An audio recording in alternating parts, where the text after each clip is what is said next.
MEI 23, é que eu peguei o slide de fenômenos de transporte e trabalhei em cima dele, mas é MEI 23, mecânica dos fluidos. Capítulo 1 é os conceitos fundamentais. Quem vai dar essa matéria só vai ser somente eu, professor Fábio Santos Nascimento, Universidade Federal de Itajubá, campus de Itabira. Comentários preliminares. O que é mecânica dos fluidos? O que mecânica dos fluidos estuda? Mecânica dos fluidos estuda, faz parte de fenômenos de transporte, é uma das disciplinas que faz parte de fenômenos de transporte, que interage com mais duas outras disciplinas, que é transferência de calor e termodinâmica. Em mecânica dos fluidos, a gente vê o quê? O comportamento que o fluido vai fazer em um determinado local. Ela pode haver movimento, se tem um movimento, o fluido tem movimento, ele se chama dinâmica dos fluidos. Se não houver movimento, ele está em repouso, ele é estática dos fluidos. E vamos estudar todos os seus efeitos sobre as superfícies que estão interligadas com ele. Então, você vai querer estudar as forças que agem sobre a superfície, qual é o comportamento do fluido sobre ela, e por aí vai. Então, primeiro, as aplicações de fluidos na engenharia. Nós temos várias aplicações, vamos demonstrar algumas delas. Ação de fluidos sobre superfícies sólidas submersas, ou seja, estudar as forças que a gente vai aplicar, aqui no exemplo eu dei, em barragens, pois eu preciso saber primeiro as forças que eu vou precisar, necessário aplicar,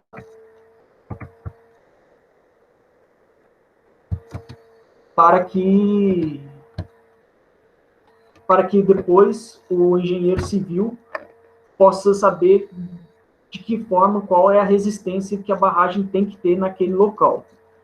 Então, primeiro, o engenheiro responsável na área de fenômenos de transporte ou na área de mecânica dos fluidos precisa fornecer a informação da força ou da pressão que vai agir em cima da barragem que será construída ou projetada. Outra forma de aplicação de fluidos é em equilíbrio de corpos flutuantes. Ou seja, quer estudar aqui o que seria embarcação. Se a embarcação vai conseguir flutuar ou não, ou ela vai afundar. No mesmo caso, se a gente, em vez de estudar uma embarcação, estudasse um submarino, como é que faz para ele afundar mais ainda, ou senão ele subir até a superfície do líquido. Começasse já como fala? Submergir. Também estudamos aqui a ação do vento sobre construção civil, que seria o quê? Estudar, a gente tem um prédio, estudar quais seriam o comportamento do vento naquele prédio, naquela região, e saber quais seriam as forças que estariam aplicadas no prédio, pois o engenheiro civil precisa ter isso de antemão para saber qual a resistência que o prédio o que ele precisa colocar de resistência no prédio para que o prédio não venha a cair, né? Outro estudo seria o estudo de lubrificação. O lubrificante, ele é necessário para quê?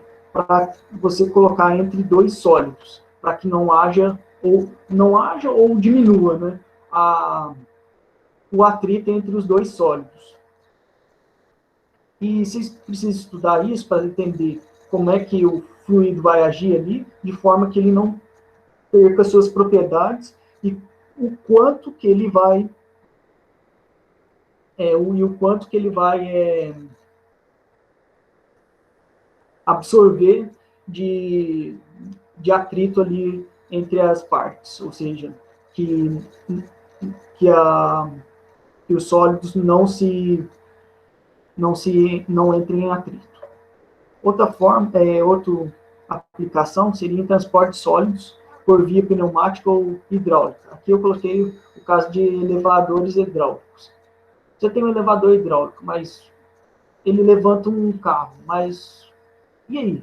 Por que isso? Qual que, qual que é o motivo de colocar um elevador hidráulico? Porque o elevador hidráulico, você precisa utilizar uma menor força para que consiga o carro subir. Então, a gente tem que fazer um estudo na mecânica dos fluidos, qual é o fluido que dá maior facilidade para que você precise erguer o carro com menor força. O próximo item aí seria transporte de sólidos. Não, opa, desculpa, falei errado. Cálculo de instalações hidráulicas. O que vai ser? O exemplo aqui eu coloquei instalação de recalque. Seria o quê? Estudar as perdas de carga que acontece, as perdas de carga que ocorrem na tubulação antes e depois de uma bomba ou de uma turbina. Você tem que estudar qual que é a perda de carga que tem nessa tubulação. Força que é necessário para que faça com que a turbina crie um empuxo suficiente para que ele voe, ou se não, para que uma bomba eleve a água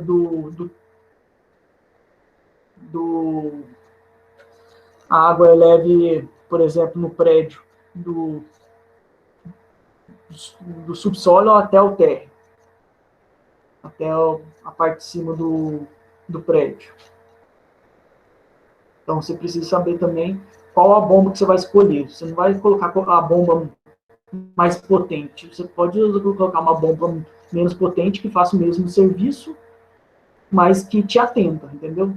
Então, aí você vai ter menos custo no projeto. Custa dinheiro, né? Então, por isso que tem que ter um engenheiro para especificar qual que é a melhor bomba que você iria usar no caso, ou se não turbina, dependendo do tipo de processo que você vai realizar. Instalações de vapor. Você tem, por exemplo, uma caldeira, estudar o quanto de caldeira pode ser colocada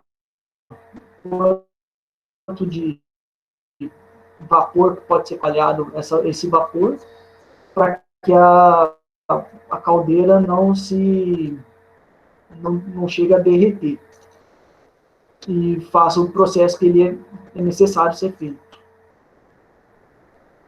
E por último, aqui colocado, tem vários outros itens, seria a ação de fluidos sobre veículos. Ou seja, o fluido que nós estudaríamos aqui seria o ar ou qualquer outro fluido. Por exemplo, se fosse na água, seria o que? Nós estudaríamos o submarino, para que o que ocorra, que o movimento que ele faz, que o fluido ocasione menor força de atrito, ou menor força de arrasto. A mesma coisa em carros e aviões. Se você quer que você constrói de forma que você melhore a aerodinâmica dele, para que ele tenha menor força que impeça ele a seguir o seu caminho. Ou seja, ele consiga ter maior velocidade. Até aí, alguém tem alguma dúvida, alguma pergunta?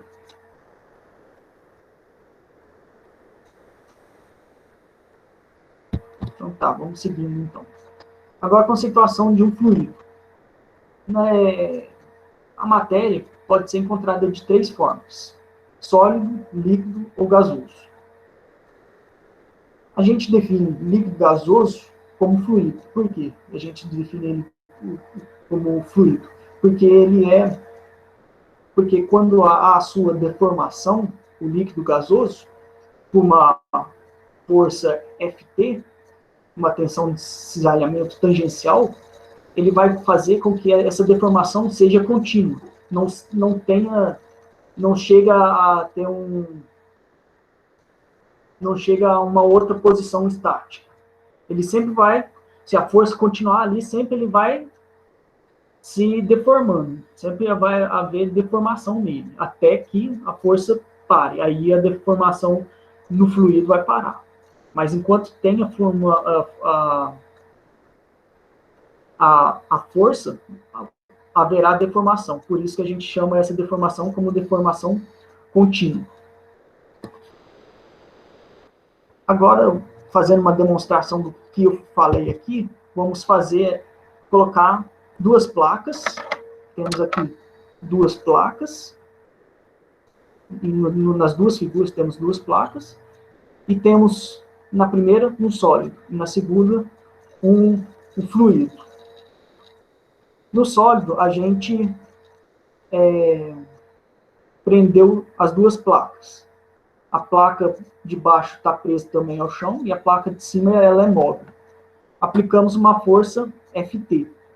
Quando aplica-se uma força Ft, ele tem uma deformação elástica, que aqui, no caso, foi super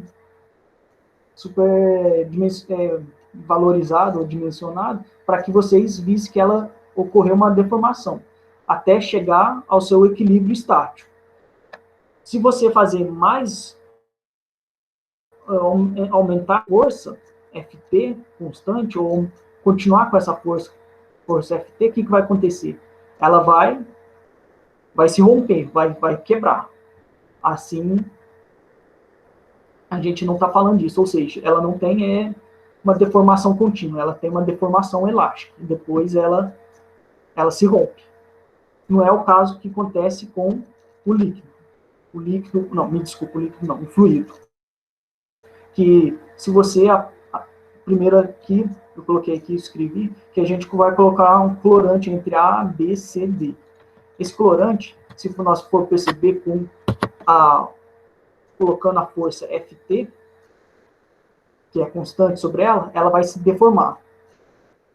Mas não vai chegar no novo equilíbrio estático. Se continuar sendo aplicada a força, o que vai acontecer? Essa força, a placa de cima vai continuar indo mais para a direita, ou seja, o ponto A, B, vai se afastando cada vez mais de BC. Ou seja, ele não tem um novo equilíbrio estático. Isso é o princípio de aderência. O princípio de aderência ocorre aqui na parte BC, que é onde ocorre, que tem um contato com a placa parada.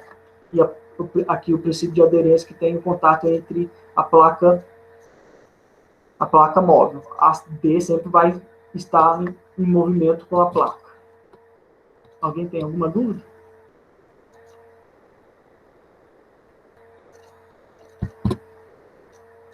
Continuando, então, o que é o escoamento? É o movimento da matéria, do fluido, sendo definido pelo vetor velocidade. O vetor velocidade nosso é o quê? É definido por x, y, z, ou seja, pelas posições e o tempo. Isso que é a nossa velocidade. E pode ser utilizar como parâmetro as suas derivadas, para assim encontrar outras propriedades.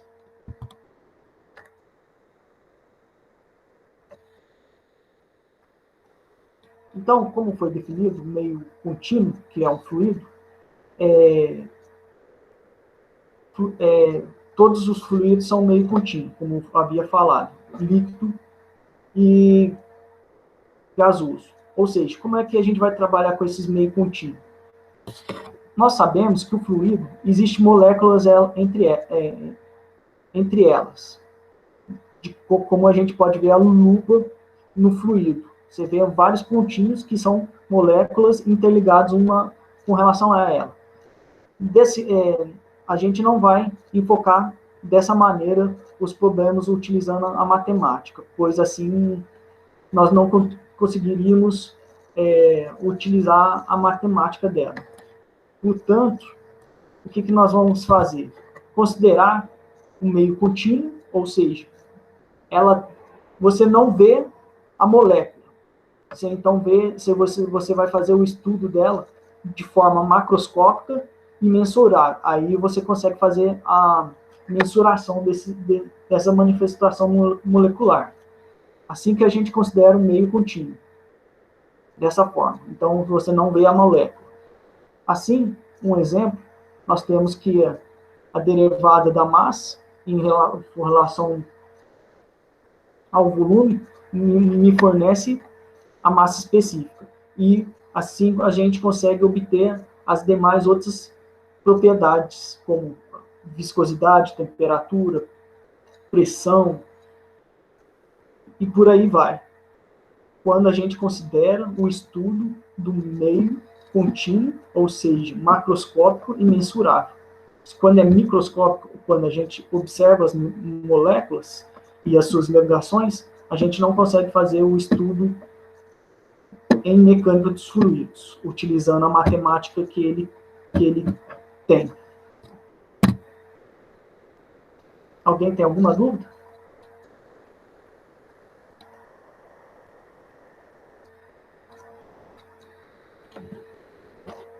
A gente pode fazer o estudo de duas formas. Pela descrição euleriana, ou se não, lagrangiana. A descrição euleriana é quando você coloca, você percebe a partícula, você está parado e percebe a partícula se movendo. Ou seja, por exemplo, a sonda de pressão em um laboratório. Ela está parada e você percebe o escoamento se movendo. Ou se não, engenheiro de trânsito. Você coloca a sonda e você vai observando que os carros estão passando. Já a descrição lagrangiana, o que a gente observa? A gente observa as partículas se movendo, ou seja, é a mesma coisa se a gente colocasse uma sonda em cima da partícula e fosse observando o que a partícula quais seriam os movimentos que a partícula iria fazer, quais são as propriedades que ela ia obter aquela partícula.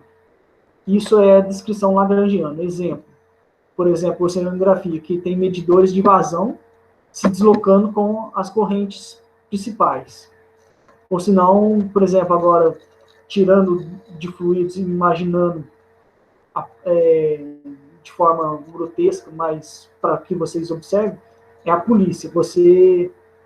No primeiro caso, a gente colocou um engenheiro de trânsito. Você coloca a sonda e observa os carros passando. Agora a gente vai observar a polícia. Está interessado no quê? No trajeto, ou velocidade, o destino de um determinado carro. Então, o carro seria para nós a partícula e o que ocorre com a partícula, as propriedades da partícula, por exemplo, a velocidade do carro, seria a nossa descrição lagrangiana. Ficaram com dúvida entre descrição euleriana e descrição lagrangiana?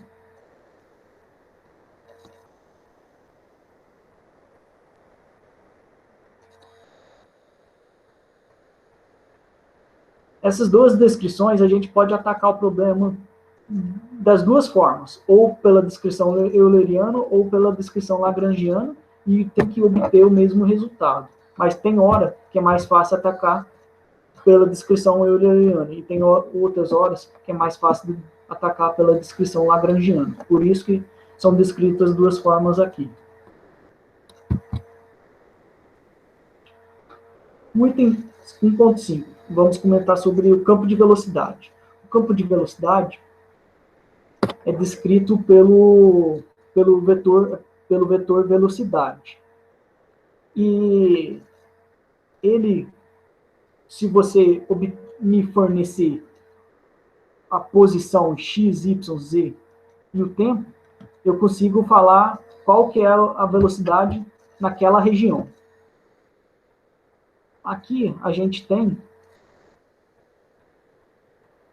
a velocidade em 2 dimensões e em 3 dimensões. Ou seja, ele tem a velocidade na componente i, que é chamado de u, ou também essa componente da velocidade em i, que é adimensional, poderia ser Vx.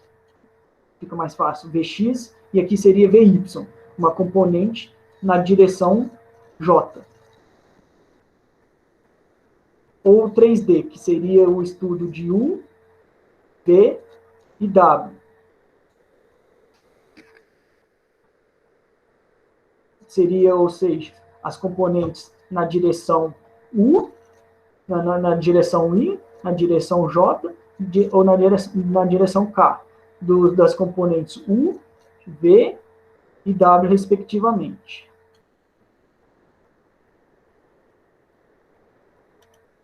Ou seja, a gente tem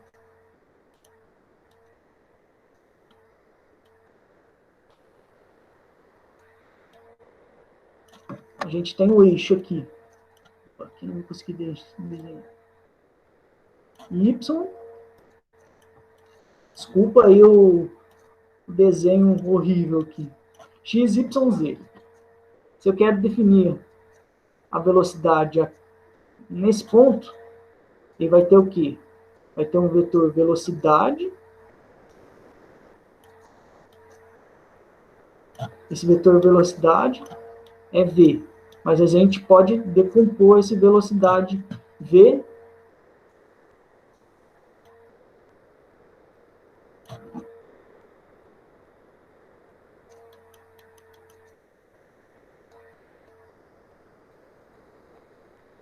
em... Esse aqui é o meu V. Aqui é meu U.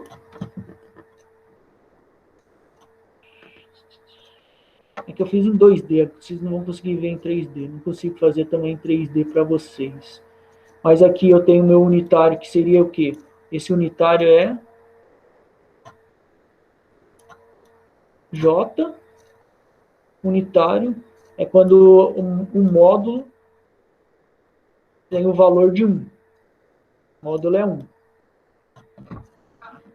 Conseguir observar a velocidade, o campo de velocidade em 2D para um determinado ponto? Esse aqui que é o vetor. Esse aqui é o vetor da velocidade. E eu posso decompor ela em U e V, como é descrito aqui em 2D. Observaram isso, gente? Uhum.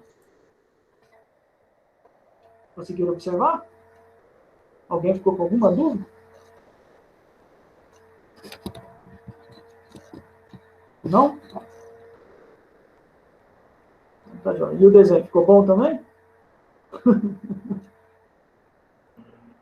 Na próxima vez eu trago o desenho profissional. Ah, então tá bom. Eu não vou ficar pegando desenho de outras pessoas, não. Agora só desenho meu aí. Por que a importância do campo de velocidade? A gente ter em mente fazer o estudo do campo de velocidade. Porque a gente consegue obter outras propriedades cinemáticas do escoamento, com auxílio da velocidade. Por exemplo, se a gente integrar o campo de velocidade em função ao tempo, o que a gente obtém? O raio, o vetor raio. Se a gente derivar a velocidade em função ao tempo, o que a gente obtém? A aceleração. Se a gente integrar o vetor velocidade, produto escalar com o vetor unitário, em relação à área, o que nós obtemos? A vazão volumétrica. E se multiplicarmos o gradiente pelo produto vetorial da velocidade ao meio, metade do gradiente produto vetorial da velocidade, o que a gente obtém? A velocidade angular local. Por isso, o campo de velocidade ele é muito importante, porque ele já também te dá várias outras informações indiretamente. Ok?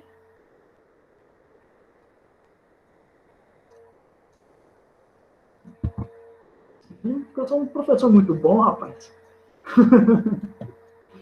Professor, como vocês já fizeram o curso de fenômenos de transporte, vocês vão saber, vocês sabem que o que nós temos em fenômenos de transporte? A interação entre mecânica dos fluidos, termodinâmica e transferência de calor. E a gente sabe que eu não consigo fazer um curso de mecânica dos fluidos sem ter que retirar alguma coisa lá de termodinâmica.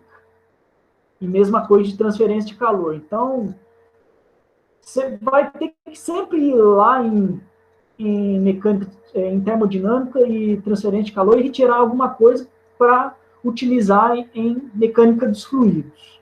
Então, aqui eu vou mostrar as propriedades termodinâmicas que a gente vai utilizar no decorrer do curso.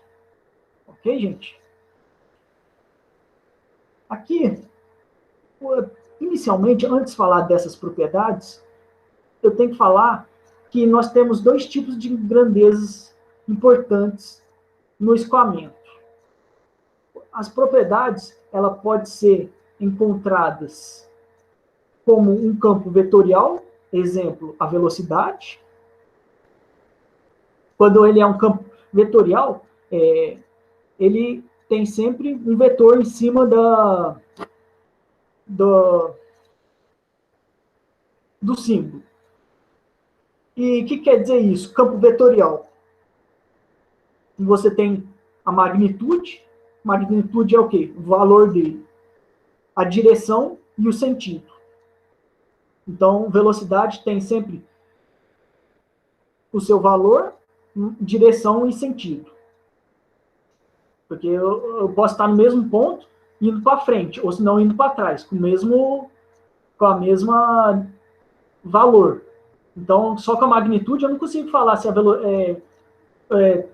a velocidade completamente. Eu preciso também falar, para que lado que ele está indo? Para frente, para trás, para a esquerda ou para a direita?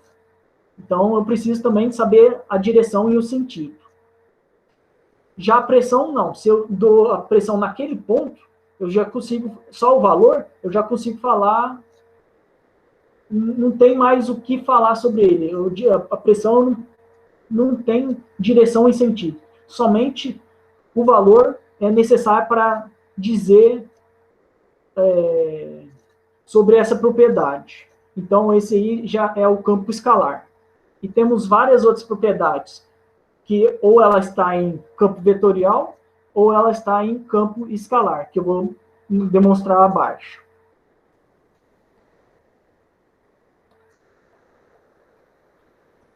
A primeira vem a ser a pressão.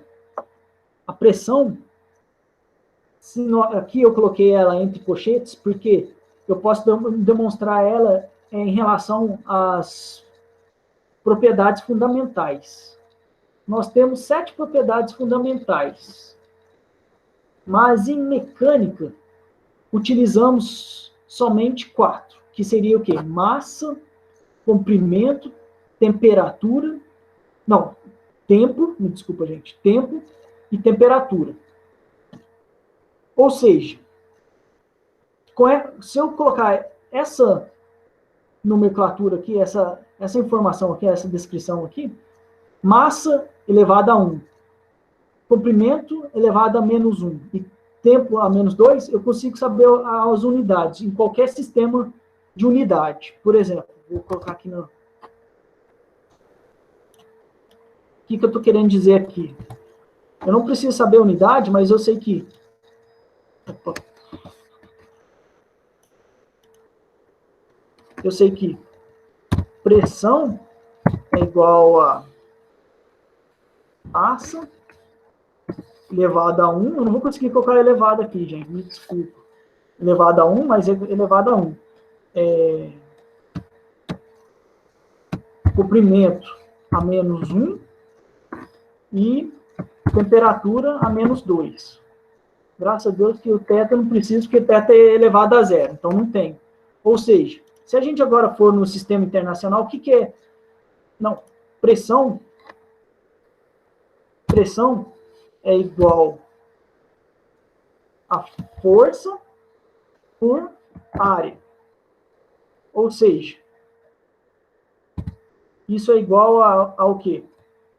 Força é o quê? É massa. Vezes comprimento.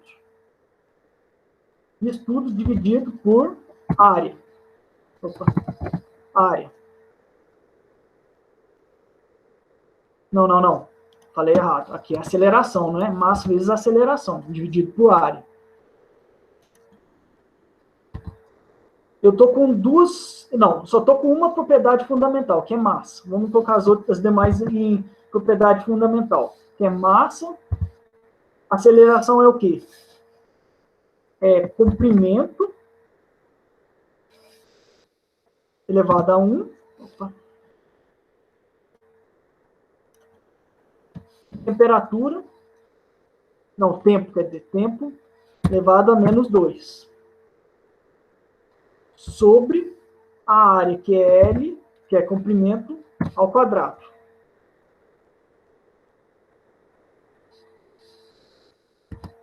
Como tem L elevado a 1 dividido por L elevado a 2, vamos só organizar as coisas aqui.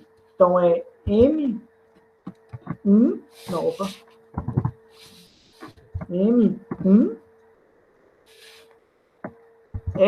L1 dividido por L a menos 2, fica L menos 1. E tempo menos 2.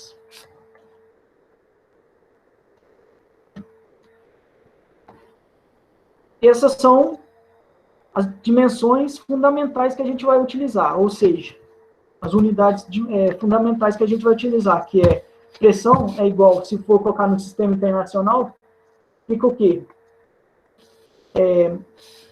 Quilograma vezes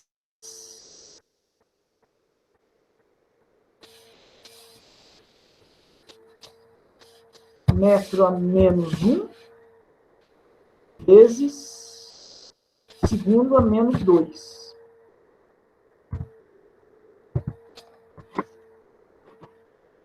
Quilograma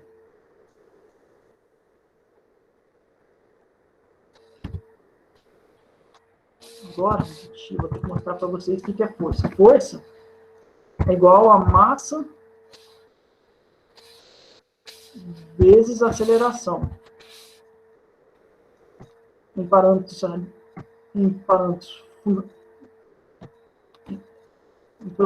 em unidades fundamentais é o que? Quilograma vou colocar aqui.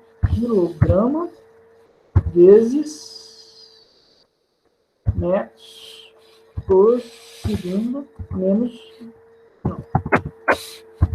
Segundo a menos 2.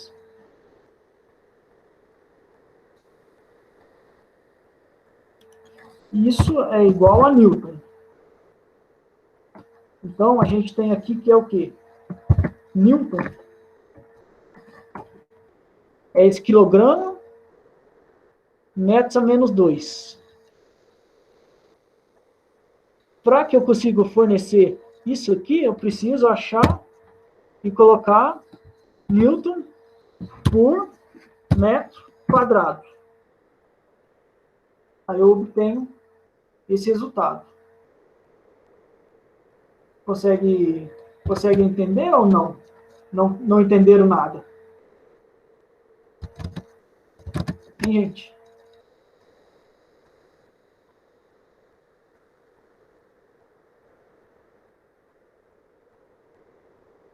Alô? Deu pra entender, deu pra entender. Deu para entender? Então tá. Aqui, impressão aqui, colocando 1 ATM, só para conversão de unidades, ao nível do mar é 101.300 Pascal. A massa específica, se a gente utilizar também as propriedades fundamentais, é massa elevado a 1, comprimento a menos 3, não tem o tempo e nem tem temperatura. Todos os dois são elevados a zero. Aqui mais fácil de observar, que é quilograma por metro quadrado. Para quem não conseguiu entender pela pressão, que eu acho que eu devia ter começado com massa específica, para começar a entender isso aí. É isso. A gente poderia fazer isso com qualquer outra unidade, que aí fica mais fácil de você saber qual que é a unidade que utiliza para massa específica, tendo as propriedades fundamentais. Então, massa específica é o quê? É a massa de um fluido contido na unidade de volume. A 20 graus Celsius e a 1 atm, para vários fluidos, a gente tem que a água é 998 kg por metro cúbico, o ar é 1,205 kg por metro cúbico, o mercúrio, você pode observar que a massa do mercúrio é bem grande para a unidade de volume, é 13.580, e o hélio, que é vamos dizer, o menos pesado aqui, ele é o quê? É igual a 0,0838 kg por metro cúbico. Ou seja, quem vai vir abaixo de todos é o mercúrio, depois vem a água, posteriormente o ar, e acima de todos ficaria o hélio. O hélio não, o hidrogênio, desculpa. Volume próximo é volume específico. O que é volume específico? É volume igual ao 1 dividido pela massa específica. Se acharmos as propriedades fundamentais, observe que só vai inverter os valores. Na massa específica era n elevado a 1. Aqui é n elevado a menos 1. L elevado a menos 3. Aqui é L elevado a 3. E os demais é zero, porque já não tinha em massa específica. E não vai ter também em volume específico. Densidade. É uma coisa que vocês muito erram. Falam que densidade é a mesma coisa que massa específica.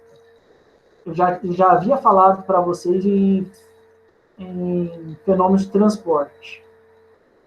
Densidade não é a mesma coisa que massa específica. Para quem é leigo no assunto, quem não faz um curso de engenharia, pode até falar isso, que a densidade é a mesma coisa que massa específica, mas não é. Quando a gente trabalha densidade na engenharia, a gente está falando que é o quê? A gente tem por exemplo, quando a gente fala que é o fluido líquido, quer saber a densidade dele, é a densidade do líquido, a massa específica do líquido pela massa específica de referência. A massa específica de referência em líquidos é o quê? É a água. Por isso que a densidade da água é igual a 1. Porque se aqui eu colocar a densidade da água é igual ao quê? A massa específica da água dividido pela massa específica da água. Isso me dá 1. Por isso que a massa específica da água é igual a 1. A densidade da água é igual a 1. Agora, a mesma coisa que acontece com o gás. Também a densidade do ar pode ser igual a 1, porque é o quê? É a massa específica do gás por a massa específica de referência, que é o ar. Por isso, a densidade igual a 1 do ar. Que é, se fosse outro gás, seria massa específica do gás pela massa específica do ar. Pois alguns estudos você usa a referência. Aí a referência nossa para líquido é a água, e para outros, a nossa referência, para quando é fluido e gasoso, nossa referência é o ar. Entenderam a diferença entre densidade e massa específica?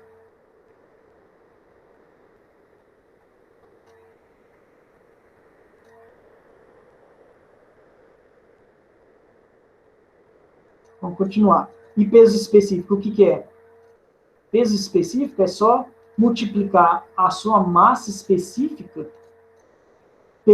pela gravidade. Aí você tem o peso. É isso mesmo, né? Porque quando eu falo em massa, eu estou falando na simbologia M. Quando eu falo em peso, né, M vezes G, é a mesma coisa aqui, mas agora eu não estou falando em peso, eu estou falando em peso específico. Então, é dividido pela unidade de volume. Que nas unidades fundamentais, é M elevado a 1, L a menos 2. E tem o tempo a menos 2.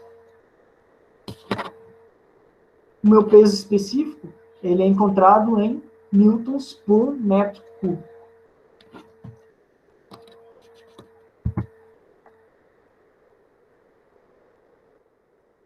Agora, temperatura. Qual que é a unidade de temperatura no sistema internacional? É Kelvin. E Kelvin qual, se nós formos colocar na unidade fundamental, ela vai ser m elevado a zero, comprimento elevado a zero, t elevado a zero, θ elevado a 1. E temperatura é a medição do nível de energia de um fluido, ou seja, da molécula. Quando no sistema internacional ela é considerada 0 Kelvin, ou seja, eu já falei para vocês que ela não tem movimento, a molécula. Então, ela não tem energia interna. Ela fica parada, estática. Quando ela começa a aumentar de temperatura, ela começa já a ter uma certa vibração, começa já a ter energia interna no fluido. Então, aqui observando o gráfico, aqui eu coloquei em graus Celsius, que é menos 273. Menos 273 eu chego ao meu zero absoluto, que seria 0 Kelvin. Que se eu for fazer a conversão de Kelvin para Celsius, fica Kelvin igual a graus Celsius mais 273,16. Aí eu consigo converter de graus Celsius para Kelvin. E aqui eu também coloquei a conversão de graus Rankine de graus Fahrenheit, me desculpa, para graus Rankine. Que você tem que multiplicar graus Fahrenheit por 459,69.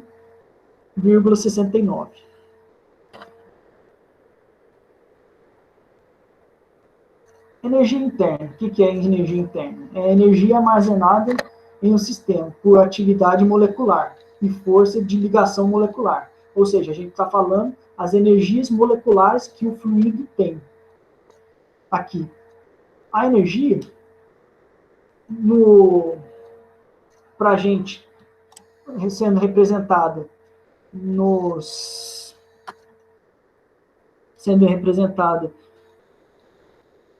pelos parâmetros, não é parâmetro, pelas propriedades fundamentais, é m elevado a 1, L elevado a 2 e T elevado a menos 2. Qualquer energia vai ser dada por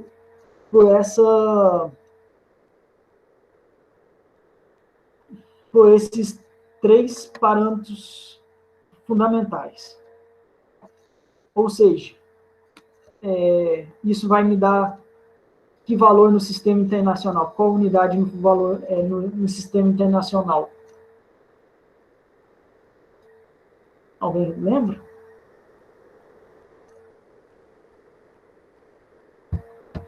Isso é joules.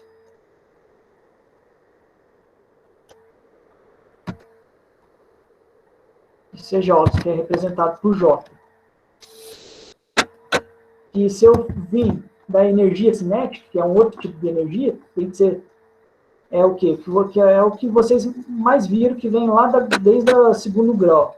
É M, V.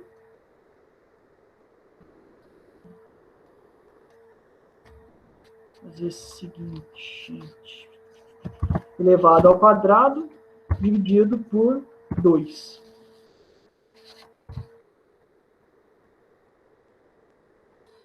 M é massa. V ao quadrado é o quê? L ao quadrado T a menos 2. E dividido por 2, o número não tem unidade, então ele é adimensional, então eu nem coloco aqui. Então aqui, ó, eu achei o valor da energia em unidades fundamentais, em propriedades fundamentais. Olha lá, ó. Não é o mesmo que está aqui para a energia interna? Opa. É o mesmo. Entendeu? Então, vocês podem observar agora que a energia potencial, que é igual a massa vezes a gravidade, vezes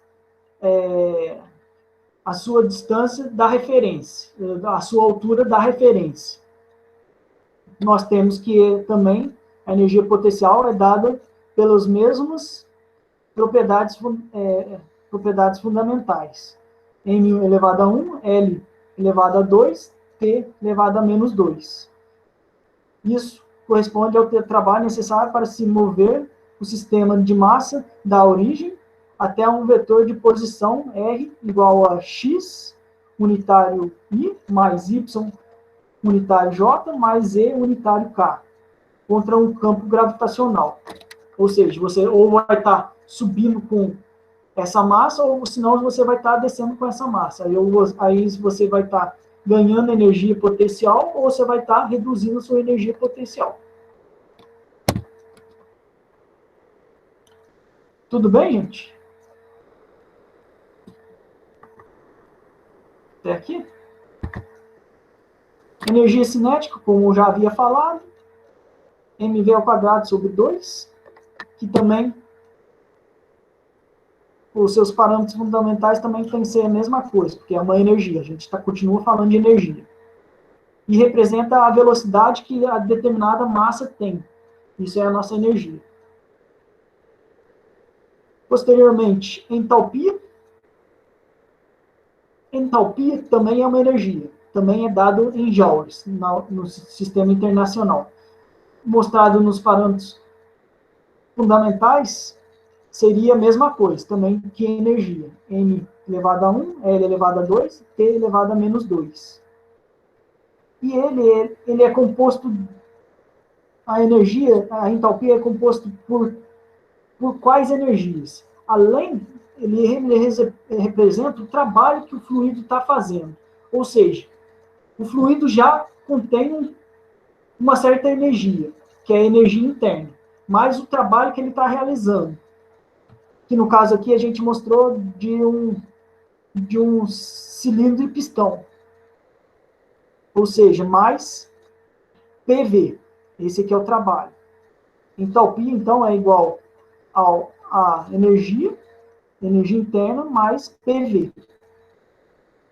Isso é a representação de entalpia.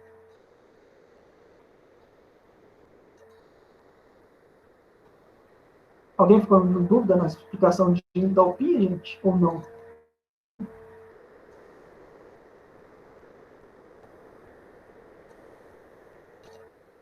Não? E entropia? Se vocês lembram, a entropia é o quê? Nós temos a entropia e entropia específica. Entropia específica é o quê? É M elevado a 1, L elevado a 2, T a menos 2. E θ elevado a menos 1. porque nós estamos falando de joule no sistema internacional. Joule dividido por quilograma dividido por Kelvin. Agora, se falar somente de entropia, a gente não tem a massa. Então, fica Joule dividido por Kelvin. E a entropia representa o quê? Para a gente. Vem lá da segunda lei da termodinâmica. E idealiza o quê? A reversibilidade, ou seja, o grau de desorganização da molécula. Ou também, em outras palavras, a qualidade que você vai realizar determinado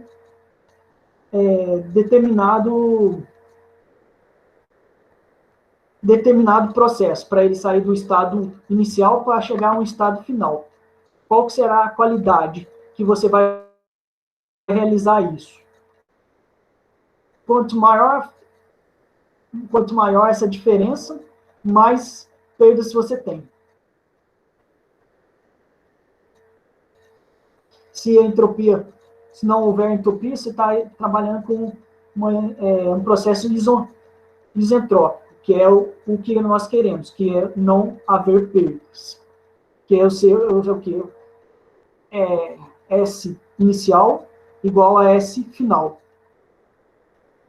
Quanto maior o S, quanto maior a diferença do S, ou seja, ΔS, maior a perda.